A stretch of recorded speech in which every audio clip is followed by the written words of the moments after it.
If most of your net worth is sitting in a company you work for, you already know it is too much. You've been told, you've probably already thought about it, and you still have not done anything about it. I am not saying that as a criticism, because the reason you have not acted is really the same reason you're in this position in the first place. It worked. You generated wealth. The stock made you successful. You watched it climb for a decade, and you built real wealth because of it.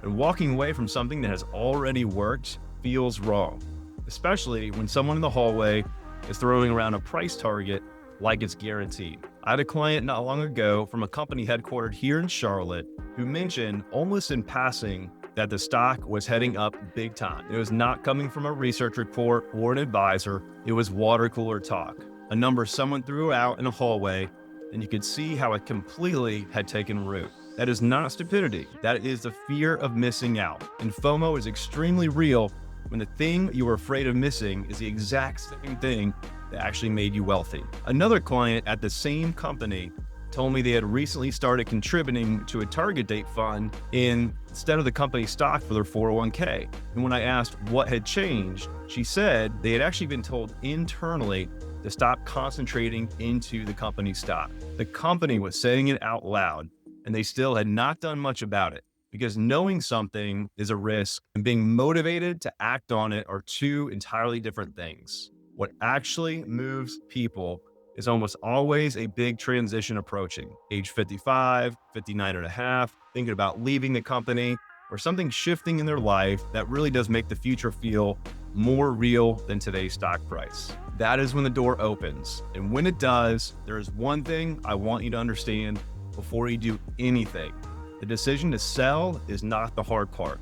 How you sell is where most folks need that value created. The first impulse is to rip that bandage off, sell everything, clean the slate, move on. I understand that impulse completely, but what feels like a clean decision is often a very expensive one, because you really have to ask which shares from which accounts and at what point in the year and against what else is already happening in your financial picture. Is the stock in a 401k or a taxable brokerage account? Are you looking at lots with short-term versus long-term gains?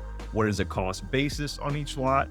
Does your company have a blackout period that limits when you actually can execute a trade? Or did your income already jump this year from a bonus? Because if you also realize a large gain right now, you're stacking two separate tax events in the same calendar year at the worst possible time. A lot of people also do not realize that an ESPP or RSU share sitting in a brokerage account are all taxed differently. They see company stock on a screen and assume it's all one thing, but it's not. The difference between a thoughtful exit and a reactive one can easily be 50 grand or 100 grand or more, not because the market behaved differently, but really because the execution was more deliberate. I worked with a family not long ago where the wife had spent almost 20 years at the same company, and roughly 85% of their investable assets were sitting in that one position. When I showed them what a 30% correction, not a crash, just a normal pullback for a major retailer,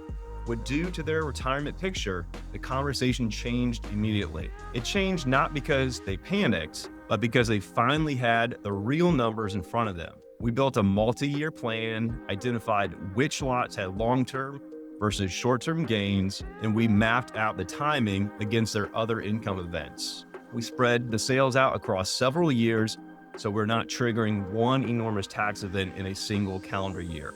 We also structured it so there was still room for the stock to actually run, because we were not selling everything at once. That is the plan most people never get, because nobody slowed them down long enough to build it. The goal isn't just to get out. The goal is to be deliberate about how you get out. The right lots, the right accounts, the right sequence, in most tax efficient order possible. It's the difference between reacting and planning. By the time you're ready to make a move, it is worth knowing which one you're actually doing. What do we sell first? What about taxes? What do we reinvest into? We help them take action, reduce risk. If a large part of your wealth is in one stock, it might be time to do the same.